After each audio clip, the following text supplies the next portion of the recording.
kick off, but welcome to all of you who are joining as we speak. My name's Tom Nugent. I'm the managing editor at Sifted, European tech publication covering startups, VC, and tech across the continent and the UK. Very welcome to everyone who's joined this recent Sifted talks in partnership with the Department of Business and Trade.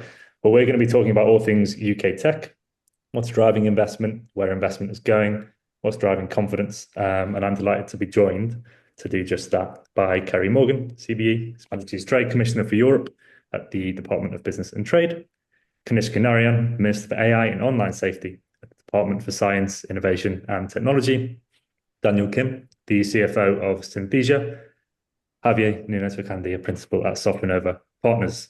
So throughout the webinar, I'm going to be picking up questions that you all ask for us. There won't be a specific Q&A at the very end of the talk. So if you can ask questions throughout using the chat function at the bottom of your screens, please do, and I'll pick them up as and when they are relevant to our conversation. And if you do have any questions specifically for Kanishka, please ask those in the first half an hour of our talks, as he has to dash off about 1:30 UK time. So where are we at in the UK? The UK has typically been the runaway leader in Europe for VC funding and deal count. Sifted data shows that a large proportion of this activity is at the early stage, pre-Series B, nearly 5,000 deals so far this year. Growth stage, Series B and C, about 645 deals, and that late stage, Series D up to pre-IPO, about 173 deals so far. Germany in second place, France in third, and those two have typically been jostling for second and third place throughout the history of European tech. There is a slight disparity of where this money goes in the UK. London taking the lion's share, followed by Cambridge and Oxford, but there are signs of growth in the regions. Manchester in particular is a place that is seeing a lot of growth at the moment. We obviously have other hotspots like Sheffield, Newcastle, Liverpool, and Edinburgh too. So before we jump into our conversation, I'm going to list off a reel of things that have been causing this growth in confidence in the UK ecosystem. An industrial strategy set by the government, which will unlock billions in funding for startups, aim to attract top AI talent to UK shores and increase R&D spend across key strategic areas. The former DARPA director about to lead ARIA. Billions in funding has been announced for AI infrastructure in the UK. There's a sovereign AI unit, which has major partnerships with the likes of Anthropic, NVIDIA, Cohere, and OpenAI, and has leaders from Balderton, Monzo, and DeepMind steering that too. And a recent budget that actually went down quite well with the tech community. So I'm going to kick off our conversation with you, Kanishka, and I want to kick off talking about a video that was posted on the DSIT LinkedIn page yesterday, I think, which saw you going on a mad dash around the country in 24 hours. Do you want to go into that and what your findings were? What gives you confidence in the UK ecosystem to kick us off? Sounds great, Tom, and thanks so much for having me on. I've been a keen Sifted reader, both before politics and venture, and then now in politics as well, and it's great to be on to talk about this. Look, the reason for the dash, so I did 5 cities in 24 hours, and then went back to Wales as well. So London, Edinburgh, Newcastle, Sheffield, Belfast, and Newport in Wales, straight after the budget, to take a single message out, which is that the UK is clearly the definitive home of frontier startups and technology adoption right across the board, both in Europe and globally. We think we are now on the journey to a remarkable acceleration in that.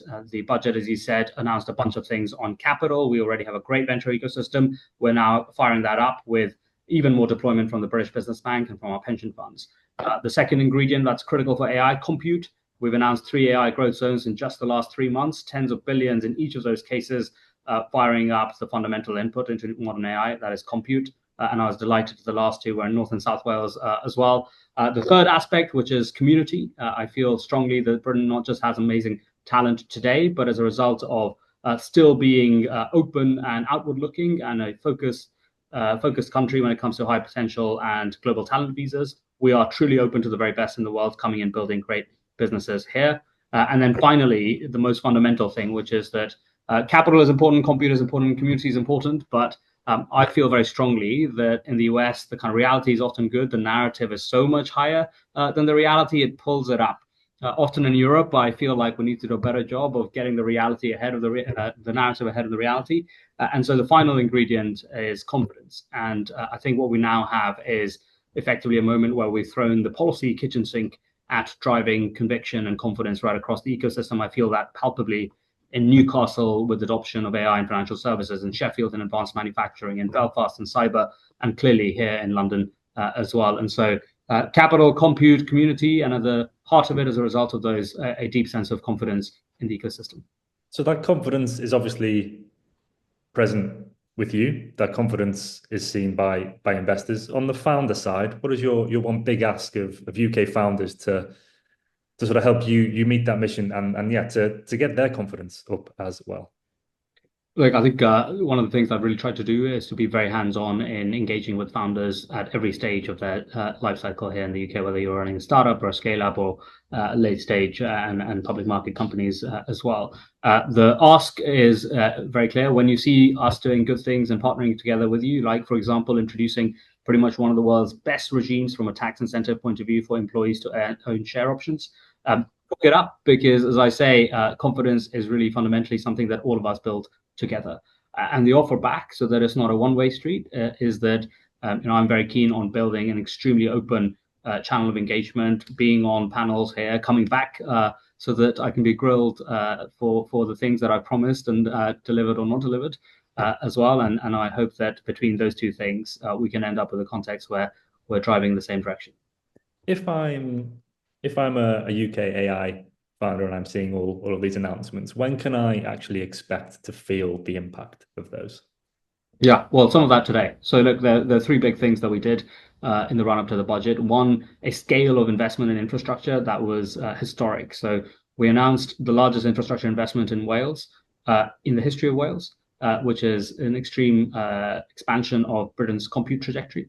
And then straight after, 3 days later, we announced the next biggest infrastructure investment in the history of Wales, both within the course of a week. And so both those scale interventions on infrastructure, but then the sovereignty interventions, some of which you pointed to, both people coming and working with us, James Weiss from Balderton, Tom from Monzo, and Raya from DeepMind in particular. We have now set up a specific sovereign AI unit, which has started to already work with startups. So, for example, something that wasn't as widely covered, but is really critical, is Cusp AI, one of our great advanced material AI companies, has already benefited from compute from the government, as a result of which Chad and his team are able to fire up that company even better and bigger. And so some of those are things that are switched on today. And then the third aspect of this is effectively adoption and salience as well. And one of the big things we've tried to do there is announce straight away that if you're a British company building in novel compute, we are looking at an advanced market commitment of 100 million, so we can be not just a good funder, but a great customer in your journey of raising private financing as well. I'm going to come to you in a second, Ceri, to talk more about this. But Kanishka, first, we've had a question in already, which I think is a good one to pick up just based on what you said there. Is that, yeah, that announcement to buy British AI hardware from government, to be that first customer and to do that effectively. How will that actually work? What will that actually look like in practice? This is a great question. So we have to work out the details in terms of the procurement round, but the fundamental principle is this. Historically, either government has completely sat things out where we're in a geopolitical world where others are not doing that, others are backing their best talent, their best companies, or we have leaned in an inappropriate way to just buy straight away when companies may not be ready in terms of technical risk. What the advanced market commitment does is a globally pioneering design, so that what we do is set milestones, and it's each milestone as you unlock technical risk in your business, you get incremental bits of revenue from the government. And really the intent here is to align government procurement funding with stage financing, the unlocking of technical risk, so that venture investors can effectively say, hey, there's both the unlock of technical risk, as a consequence, there's revenue visibility straight away, which fundamentally has a huge impact in the level of private financing that we hope the companies can raise. Ceri, what is your role in all of this? Why are you confident? Well, my background might give it away to some people. I feel like a weather presenter. The weather is good, the industrial strategy.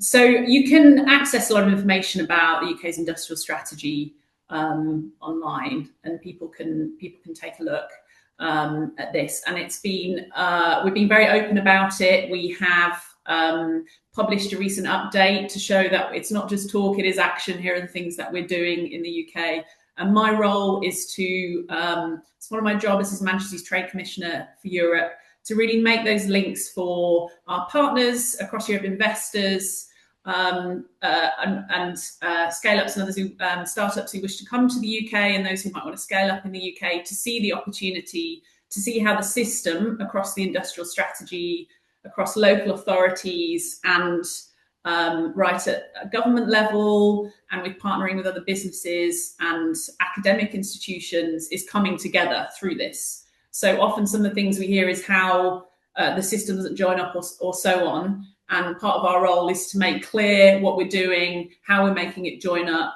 give examples of others, and how the system is supporting people to grow in the UK.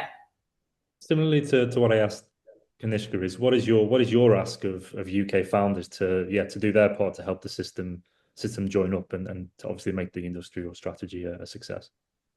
Thank you. Well, listening to what we're offering, the ambition is high here. Our Secretary of State here at Department of Business and Trade, but all cabinet actually really want to target the creation of the UK's first £1 trillion business, with Revolut last week valued at $750 billion. We are pushing quite hard, and our $1 trillion tech ecosystem is actually the largest in Europe, and it's globally third only to US and China. So we're already the best place in Europe to start a company, and we'll make it even easier for fast-growing startups to scale in the UK and stay in the UK. So we're really interested in talking with European founders through this and beyond to showcase that offer, and we'd really like founders to listen to what we have to offer. Just to give a few examples of things Kanishka was talking about there in the budget last week: doubling the eligibility for enterprise tax incentives, number one, so scale-ups can attract the capital and talent they need. Providing a new 3-year stamp duty holiday for firms that list in the UK. And also, we are maintaining the lowest rate of corporation tax in the G7, which is a pretty big deal, right? So there's, the ground conditions that we're creating for European founders to come and work with us is there. And in terms of what else we're providing, just a few things quickly to talk about. We have also the British Business Bank. So that now has a 25.6 billion permanent capacity. At the moment, we have about 5 billion of that earmarked for growth stage funds to support scale-ups. That's a lot of capacity and cash ready to go. And then I'll just mention a couple of other things people might be interested in. The Enterprise Investment Scheme and the Venture Capital Trust. The limits have been raised. So it's up to 10 million annually and 24 million lifetime. It's particularly higher for knowledge-intensive businesses and so on. So we've really thought about the whole system around bringing in European founders to come and work in the UK. What needs to happen, as well as startups listening to that offer and hearing that offer for us, make sure as a startup that you are adopting founder-friendly governance and preparing for compliance in order to secure that capital, and we can have a good conversation and get things moving. From a VC and corporates perspective, getting to know and engage with those incentives and the opportunities that that's creating actually across the country, and maybe we'll talk a bit more about that and some of the things I've seen when I've been on the road. And then from a government perspective, we need to do more on infrastructure. So we have talked about AI growth zones and have shown the delivery we're doing on those, and there's some really exciting stuff coming out. And things like East-West Rail across the Oxford-Cambridge corridor. So really practical things to make business work. And then, as Kanishka said, in the budget and the things around our tax policy, predictable, the industry's responded well to that. And also I should mention continuing to accelerate our planning reforms, which are getting a lot of coverage at the moment, really thinking how we integrate, making sure we have good quality of life for people working in these businesses and scaling up in the UK. And why are we doing all these things? Because we talk to business and that's what business tell us they want, right? So this is a direct response to that. I'll stop there. I think I want to pick up on the sort of changes to EMI and making it a more attractive thing to do to join a startup as an employee. and being able to see that sort of potential down the road when you might be able to cash out your stock options and make a lot of money. So Daniel, as one of the crown jewels in London's AI startup scene, I'm sure you don't find it hard to attract talent. But changes to this sort of scheme to make it better for employees and staff. What sort of comes to your mind when you see changes like that? Will that like move the needle for a company like yours as well? Yeah, it certainly will.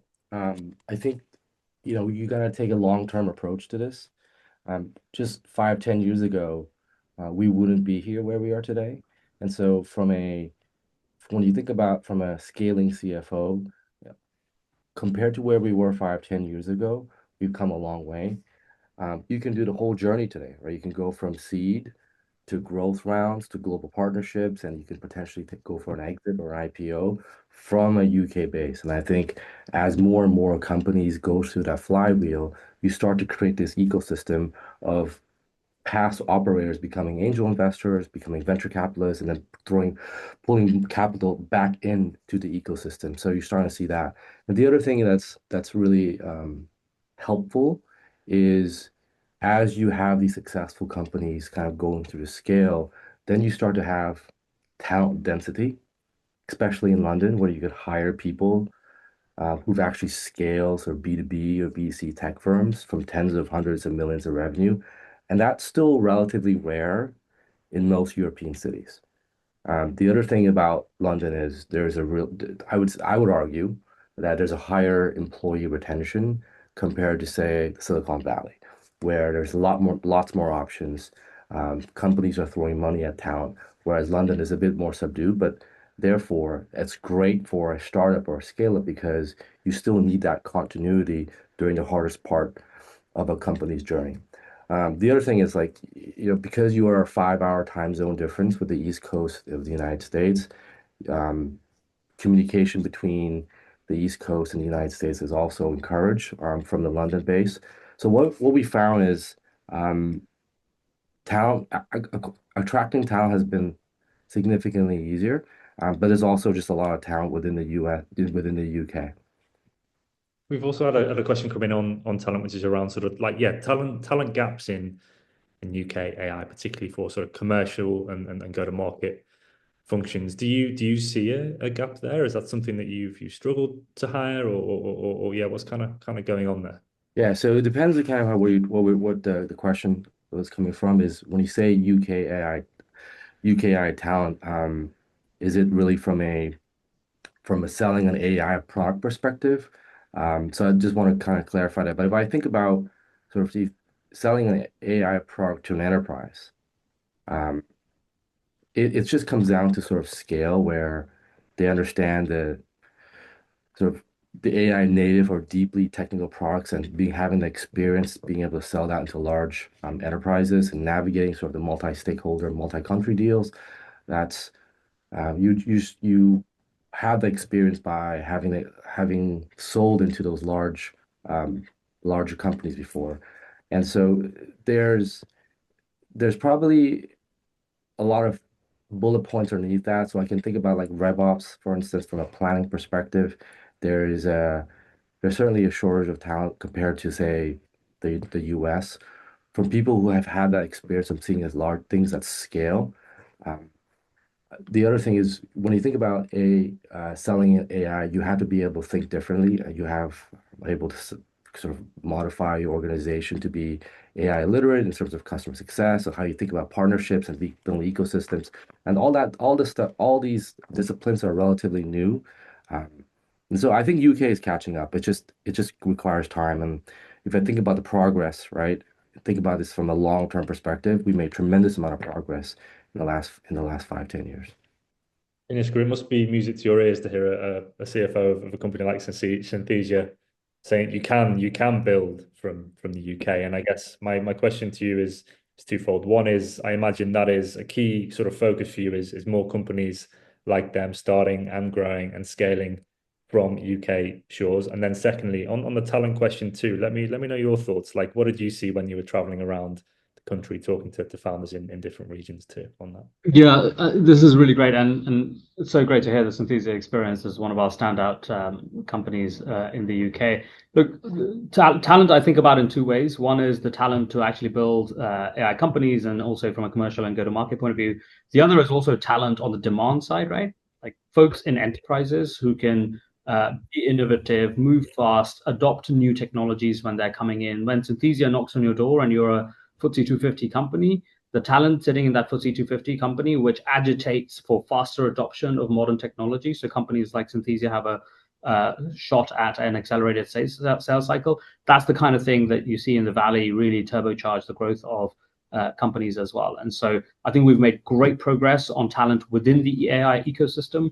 And I think we're now in a position where, because folks have had a couple of reps of seeing a company go from startup to scale up, and in some instances IPO and exit, we now actually have go-to-market talent that has seen that journey of selling both at the SME end and also in large enterprise end, and that's very helpful. The big talent focus now, if I just think about the ecosystem, is how we can bring the talent from a kind of enterprise demand point of view as well, so that there is an even faster sense of acceleration for folks building and selling in the UK as well. And I know there's a particular question around foreign talent as well. Look, I think the UK is now in a very distinctive position in the wider changing international context. If you're a young person who's building product or focused on a startup and scale up career journey, the UK is now one of the best places from both getting in terms of high potential and global talent visas, but also for accelerated paths to settlement in light of recent changes that the Home Office has announced as well. And so there could be no more compelling story, both for domestic talent and I think for international talent. Javier, I want to bring you into the conversation now, because you have a very unique perspective in terms of backing tons of life sciences companies working on therapeutics, around cancer treatments, chronic diseases, different sort of skill set to your AI native company, sort of like Synthesia. So I want to hear from you. What gives you confidence in that market? Why is the UK specifically such a good place to invest from a talent perspective, from a company standard perspective too? Yeah, thanks, Tom. It's a pleasure to be here with you guys. You know, from our perspective, maybe for some context to the listeners, Sofinnova Partners is one of the longest standing life science investors on the planet. Started in 1972, if memory serves. And you know, the reality is that we've invested about €500 million into the UK ecosystem, and that's leveraged to 1.4, I believe, billion with follow-on investments, the capital we've attracted to those kinds of companies. And you know, I think from our perspective, we really believe that the UK has an ecosystem which is, from an innovation and IP generation perspective, very exciting. So we've got some internal AI tooling that we built to make ourselves better investors called Sofinnova AI. I ran the numbers this morning and prep for this call, and the UK is the fourth best, sort of from research impact in life science, best country on the planet. And so from that perspective, that sort of early innovation and academic excellence can then drive sort of subsequent growth and early stage companies and early stage ideas that can translate ultimately into treatments for patients. Now, I specifically come from the digital medicine fund inside Sofinnova. So we invest in AI compute as applied to life science and healthcare. And I think, you know, from that perspective, what we're seeing is this frontier of AI, it's frontier AI native company starting to transition from perhaps the generalist tech area into life sciences, where we believe, you know, that there is the next wave of technology, and the next sector that this is going to impact is healthcare. And so from that vantage point, we've got exciting companies in the UK that we look at three ingredients: data, talent, and compute, right? And sort of, can you access those three in a distinctly competitive way to your counterparties or competitors? And so we really think that there's some excellent talents in the UK, often coming out of the sort of, I'd say, big tech ecosystem. So a lot of our founders, and a shout out here to a portfolio company of ours called Latent Labs, building frontier AI models and proteins. You know, they come out of this ecosystem having, you know, Simon Cole, the founder of Latent Labs, actually was in leading the team for AlphaFold that won the Nobel Prize. And so, you know, starting on that basis with an ecosystem that has strong IP plus great talent that really understands this frontier of AI applied to healthcare is really exciting in the UK ecosystem. I think, you know, maybe going back to what Kanishka was saying around driving revenue for these companies and ensuring that the government or the systems that exist are purchasers of these technologies, not only backers. I think it's an exciting and welcome shift from the investor perspective, right? Particularly in the healthcare context, where so much of the overall spend in healthcare is institutionalized in systems such as the NHS. I think the more we can do to make the NHS as a healthcare system a better purchaser of technology, the more that it can stimulate the revenue growth in these companies that ultimately keeps them in the European ecosystem and in the UK in particular. Ceri, this is obviously an area that's a core part of your department's focus too, and I wanted to ask sort of how do we even better turn that research coming out of some of our world-leading universities into businesses that can grow and scale here and stay here and exit here too? Like what is the roadmap for you on that sort of thing? Thank you, and it was great to hear Javi's insight there as well on life sciences. I was in the Oxfam corridor a couple of weeks ago, actually, working my way across everywhere from life sciences campuses, which are amazing, and you can see the startups and scale-ups there, right through to Cranfield in the middle, which is the only university in Europe with its own airport, by the way, pretty cool. And then across Cambridge to look at, I was looking at a Japanese startup that had come in to work in the UK to be in the ecosystem. And also was looking to work with things like we have lots of our space agency activity there and so on. And they were building what I can only describe as a space octopus, which was really exciting to pick up litter. But there's all kinds of things going on. And, I think sometimes people are still seeing a kind of dusty spire attitude to the corridor. And it's true, the advancements and tech that got us to this point, and the learning is still there and really advancing and developing beyond that. It's really fascinating. And I think that connectivity and kind of hive mind that's created around the corridor is pushing a lot of innovation. I was in the Francis Crick Institute recently, the place that was at the heart of the discovery of DNA and other places, and now they're using the AI on the brain mapping is astonishing to look at certain diseases and the things that we're seeing. Really inspiring places. And I could talk about it for a long time. It's but you have to see it to believe it. Really now moving that positioning to talking about it as European Silicon Valley. And getting us to the next stage, and how much we think it can boost UK GDP. Actually, we think it can boost it by 2035 by about 78 billion. And we're investing in that corridor across the board and giving space as well. So I've also seen, as well as that kind of innovation and an insight space for startups and scale-ups, I'm also seeing the physical space that's available in that corridor to grow and scale up. I saw, for example, at Cranfield, the examples of the space they're making for 9 hangars to go alongside airport to test some of those technologies. I've seen the growth plans for the campuses across the corridor as well, which are fantastic. There's a huge opportunity, including life sciences, mentioned AI, advanced manufacturing and clean energy sectors. But then also things like the few I'd probably highlight as well, beyond the ones I've talked about, the Cambridge Cancer Research Hospital and the Culham AI Growth Zone. I'd flag as really good projects for people to look at. And you asked about more broadly about the place to scale across the UK. The message from the Chancellor in the autumn budget, which got a lot of coverage in the UK. I don't know about elsewhere, but the budget got a lot of coverage. And the message is, if you build here, Britain will back you. I talked about stamp duty. I talked about R&D. Others have mentioned the visa point. Maybe I should give a few details on that for people that helps with scale up. So the Global Entrepreneur Programme provides, we call it the GEP for short, provides hands-on mentoring and relocation support for overseas founders establishing a UK HQ.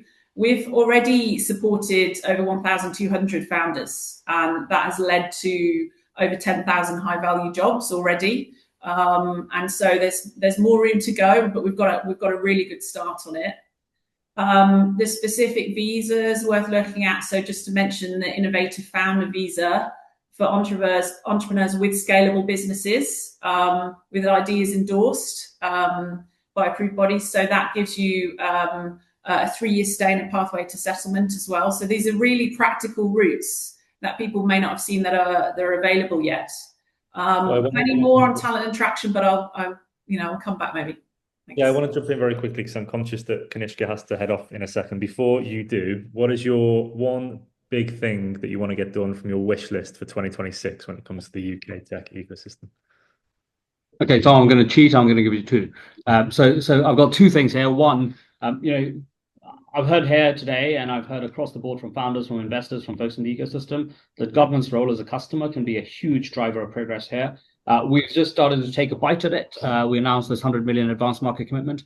The key now is to take that sort of change and make it a bit more systemic so that every government department is able to be a good customer, send a clear demand signal for what they want to buy, and then follow through in an accelerated and innovative way when it comes to sales cycles as well. And then the second big thing is to drive the engine of adoption right across our economy and our society. Public services have an important role to play, but private enterprises do too. And so the big ask here is whenever you're seeing good examples of AI adoption, driving productivity, good jobs, and economic value, please spread that as quickly as possible, because that will be the fundamental determinant of our trajectory as a country when it comes to productivity, as well as making the most of AI.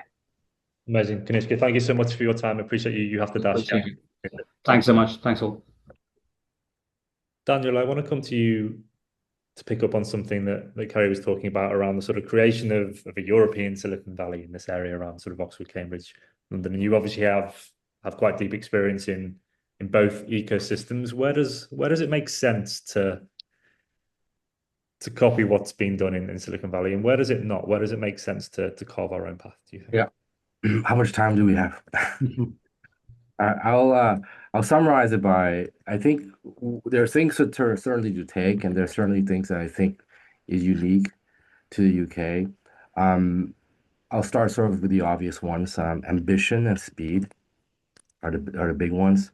So there is a mindset that we go after big categories, think global from day zero, and move quickly. And so there's a bigger risk in missing out on the next Airbnb, the next OpenAI, the next Uber, versus the risk of losing on your investments. I think that's a mindset shift that I see there compared to elsewhere. There's also just a density of culture of experienced operators becoming angels, investors, advisors, and execs in the sort of the next wave of startups. And that is the ecosystem that I mentioned earlier, which I think the UK is starting to create that flywheel, but there's just a way bigger flywheel back there. And I think we should continue to encourage experienced operators to put back capital into the system. I'd say like topic from today, as everyone's talking about AI today, we should think about AI as treated as existential, not experimental.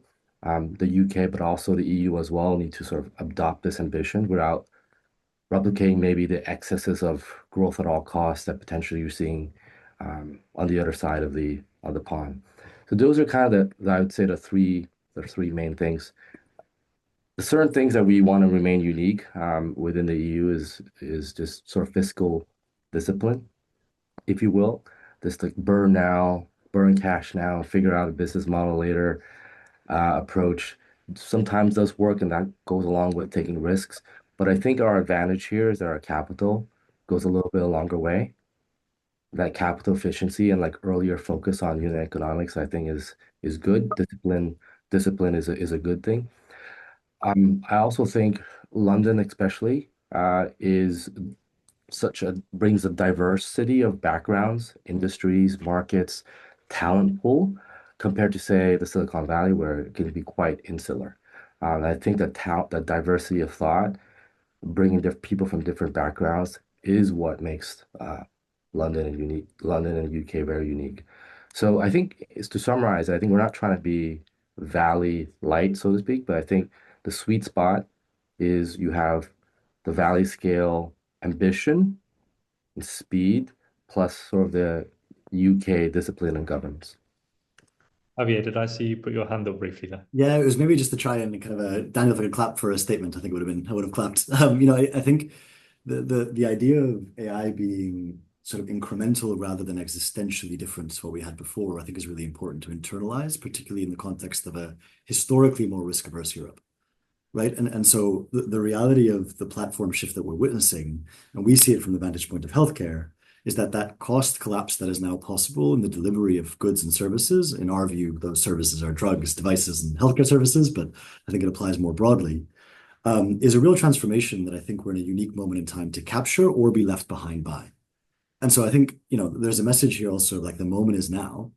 And to Daniel's point, we're starting to see the combination of exited founders, often from other sectors. We invest a ton in non-healthcare operators that are now joining the healthcare domain, that have the experience to scale big companies and are just understanding that this is a unique moment in history where it's time to build. And so, I guess I just wanted to highlight that point, that it's not a question of, well, if we don't do it now, we can do it in 5 years. I think the platform shift is happening today.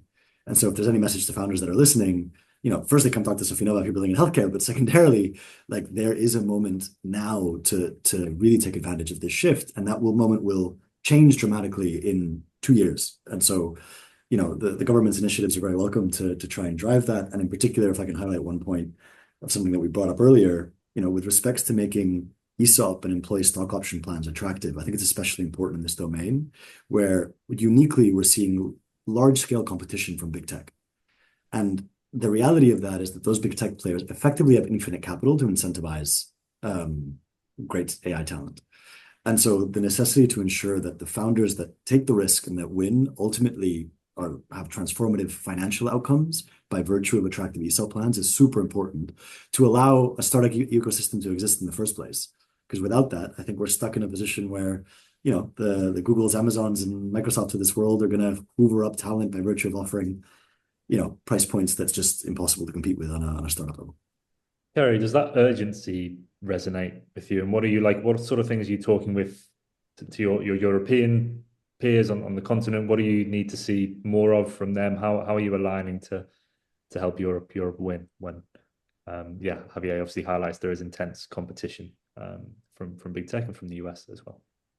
There is intense competition, but there's also, I would say, intense opportunity for collaboration as well across the markets, which we'll come on to. And I think that's something the UK's really been excelling in recently. First, I think, given the position I've described that we're in Europe, ahead of the pack on our market, we also have to lead by example too, to be able to talk to others about how we think it should be done, right? So the things I've already been talking about in the industrial strategy to do that, but also some of the rules we're making and changing in the UK, like overhauling our procurement rules, which some have been talking about that already, and we've seen that in a bit of a chat. So, for example, our defence supply chain has been significantly opened up if you have a base in the UK.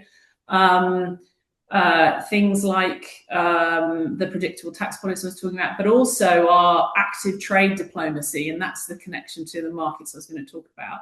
We were the first to get a stable deal with this US administration.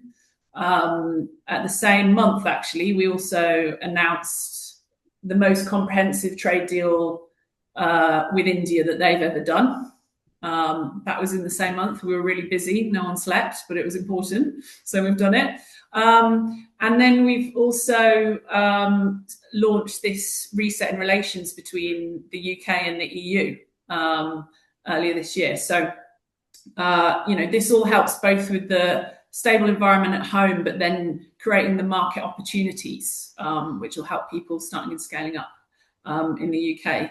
I loved, and the connectivity is clear with Europe, right? So I love seeing, we had the Polish AI unicorns 11 Lab CEO was on the Prime Minister's plane to India, right? When he was taking that huge delegation. You might have seen the pictures of him coming down the train steps. It is a connected market, and I think we represent partnership, with Europe on these things. And what I want to see from peers in Europe to make it easier for our companies to do business on the continent. So as well as this reset, we point out any opportunity for mutually beneficial collaboration.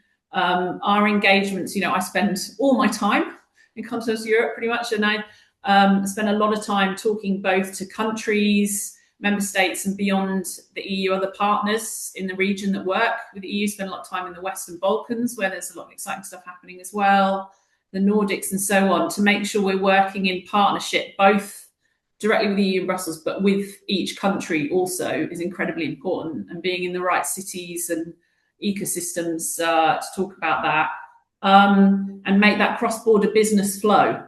So it's not just about the strategic stuff in Brussels, but how does it actually feel if you're trying to get your new goods across the border and that sort of stuff. So getting into the practical details also. We also now have launched an industrial strategy partnership with France and the Germany-UK treaty as well recently, which specifically has focuses on transformative technologies and working together across the markets. And we constantly urge European businesses and governments to work with us and share what we're doing in the UK. I was in Italy recently talking about our industrial strategy with their trade ministers and so on, and showcasing how we've made it practically work and happening. Because we want an ecosystem that flows and where there are similar measures across markets for innovative businesses. And we recognise we have a really big and responsible role in that as a leader in Europe. Stop there, thanks. I've had a question in that I think picks up on a few of those things. This all sounds great, and there's so much to get excited about.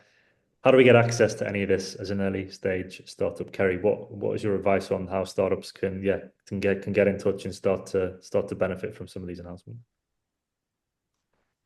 That was a good time for my mouse to freeze over the mute, wasn't it? But I got there.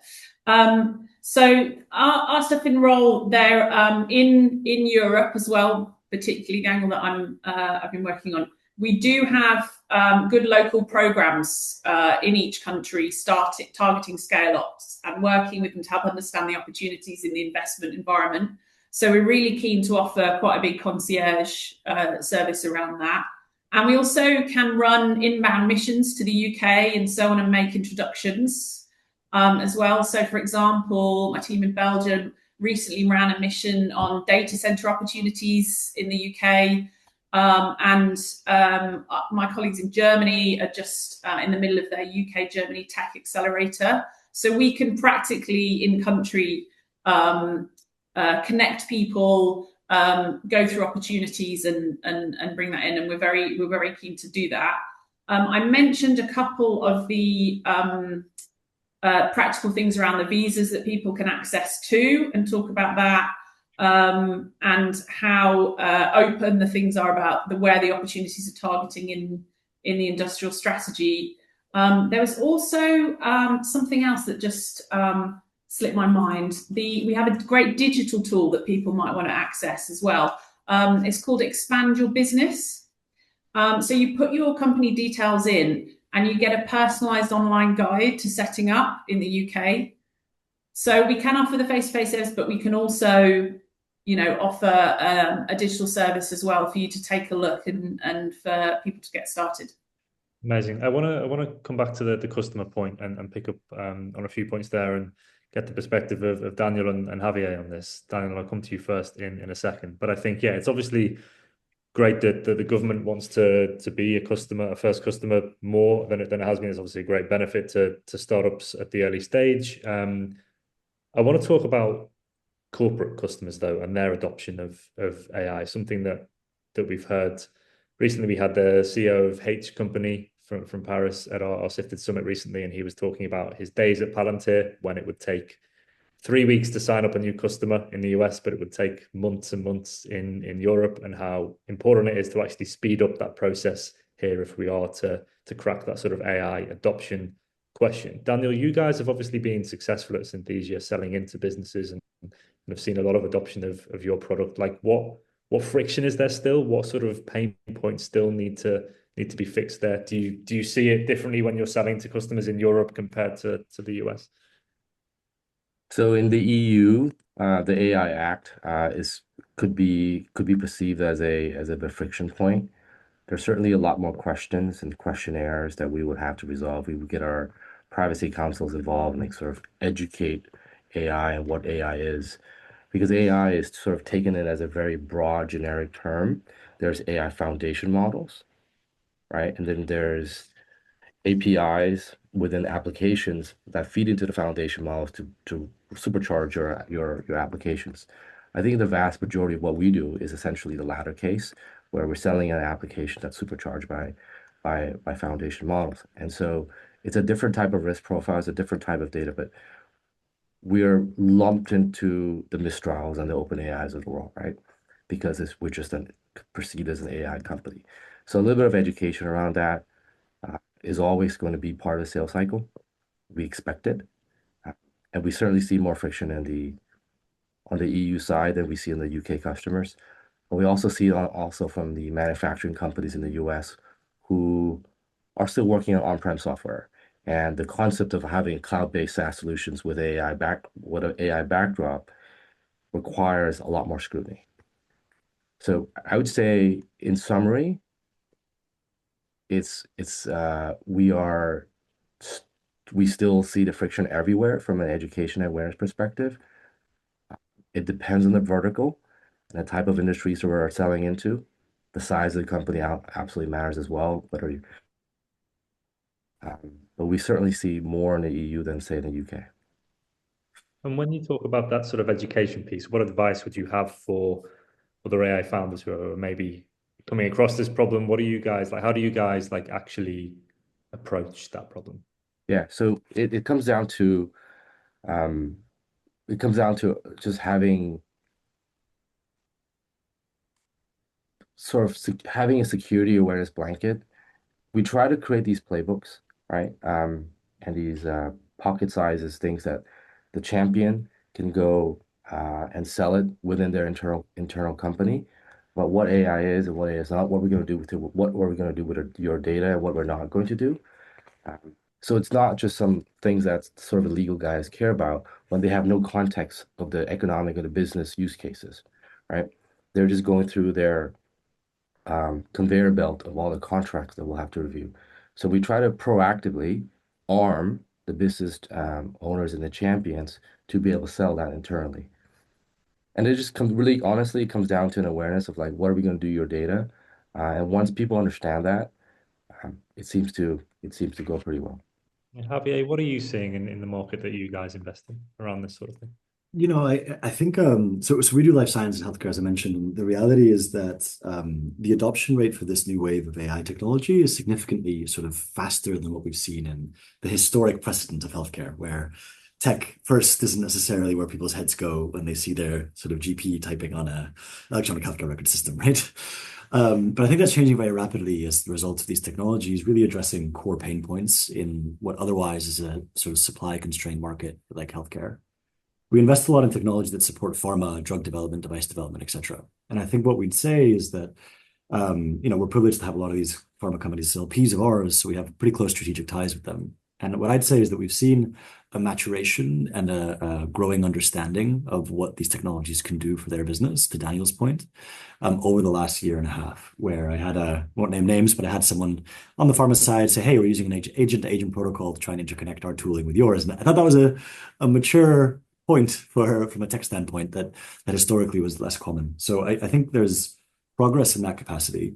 I agree with Daniel that this distinction between what the foundation model layer is and what the application layer is sort of still developing, particularly in the life science side of our space, whereby we're starting to get the first what we call large biology models coming online. I think, same architecture as ChatGPT, but trained on RNA, DNA, proteins, et cetera, to simulate biology. And so as we start to see those foundation models developed and the application layers on top, the value proposition for pharma becomes a bit more concrete, right? Because there's this element of this model can kind of do a lot of things versus I'm selling you this sort of concrete application that has a near-term business use case for you. And so that maturation from the startup's perspective and the scale-up's perspective, we're also seeing where the sort of sale itself is more targeted on business ROI rather than on sort of core tech enablement of the customer base. There's still a ways to go, I think, to really see kind of fully achieve the full potential of what this technology can do in healthcare and life sciences. But I very much think that the speed at which this is happening is super encouraging with respects to seeing large-scale adoption in the short term. When you say there are still ways to go, what do you mean? What sort of areas?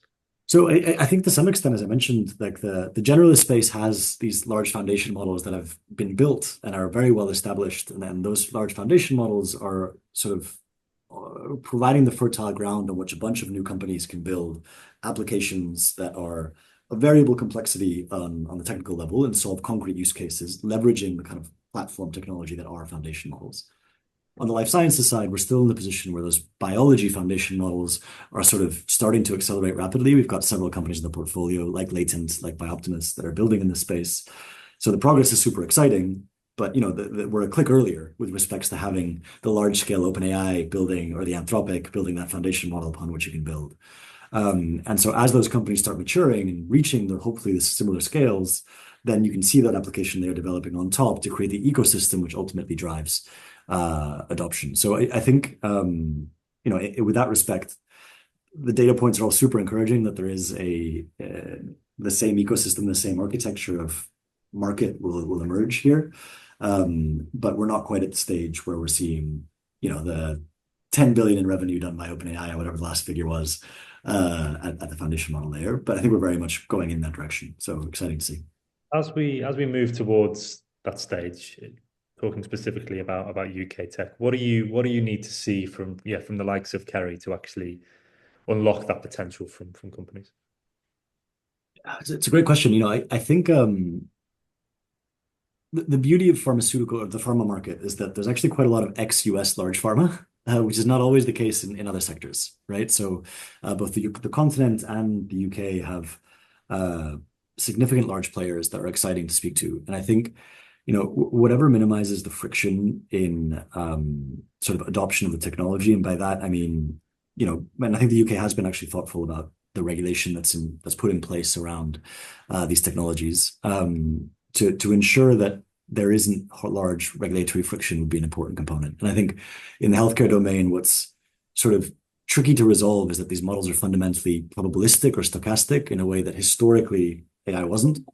And how you regulate that in a critical domain like healthcare, where ultimately there's a lot of patient-facing or patient-adjacent uses, is an open question that I think we need to work through as an ecosystem. And so we really welcome industry participation in those conversations, because there's some things that are easy to do, some things that are very hard to do when you use these stochastic models. And ultimately, we just want to make sure that the adoption of these technologies is such that the patient benefits in the end.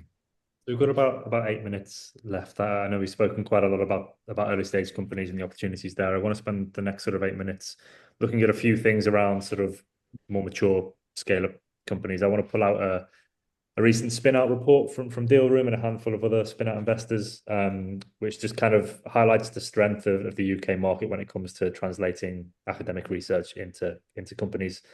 So the UK, along with Switzerland, has 8 of the top 10 universities for value created from spin-outs. Oxford taking top spot, Cambridge second, University College London, Imperial, and the University of Bristol are also in the top 10 of that ranking. So they're creating a ton of value for the UK market. However, US acquirers have captured the majority of that value, accounting for nearly $24 billion worth of exit value since 2019, compared to $11.2 billion worth of value from European acquirers. Javier, a lot of this falls on the sort of life sciences and deep tech side of things. As an investor, obviously, your job is to return money to your LPs, so maybe it doesn't matter too much where the acquirers of your portfolio come from. But I think it's an important point to bring up and think about when we think about, from a UK tech perspective, keeping these companies here as they scale, and when they exit, obviously recycling that value back into the European and UK ecosystem too. So when you hear stats like that, what goes through your mind? Yeah, I think it's a really good point. And I think the historic challenge we've had in Europe and in the UK is that late stage capital liquidity isn't there, right? In the same way as there is in the US. And so as a result, you get a combined effect whereby like the public markets have historically been smaller in terms of supporting large companies. And as a result, fewer large outside outcomes happen in public markets in Europe and the UK. And in addition to that, because there are fewer listed large public companies, there's also a smaller scale of acquisitions that those companies can do proportionate to a US larger co that's listed on NASDAQ, right? But I think a lot of the efforts that Ceri's mentioning around sort of supporting the listing of companies in the European market and the homogenization of regulation, et cetera, are really helpful towards allowing us to have an ecosystem of large players in Europe that ultimately can be acquirers of smaller scale technologies, or indeed public markets that can support large scale exits. And so, I am optimistic that as we move forward, we can start building that out such that we don't find ourselves in a position where most of the value is resulting in is moving over to the US. Maybe the last point I'd make there is that, the beauty of life sciences is that biology doesn't quite translate across the world, but ultimately in many ways does. And so we're privileged that life sciences as a European life science ecosystem has had some incredible exits. We've recently had Abivax from the Sofinnova portfolio that's done a great job. And so I think there's some exciting companies that life science in particular has sustained large exits out of Europe. Ceri, yeah, what goes through your mind when you see stats like that too, and what sort of things do you hope will happen to bring and capture more of that value into the UK? Goodness, so many thoughts, but a few, because I've talked a lot, just a few short ones. So making sure that we are continuing to both think and apply holistically across the whole ecosystem, the needs, right? Thinking about the whole supply chain, the skills, the innovation, and creating the environment across all of it. So, I'm really focused on listening to businesses across Europe coming to work with us and being able to say very authentically that we're creating that strong and supportive ecosystem. For example, that we're creating the compute capacity and Oxcam and Bristol, Edinburgh, and so on.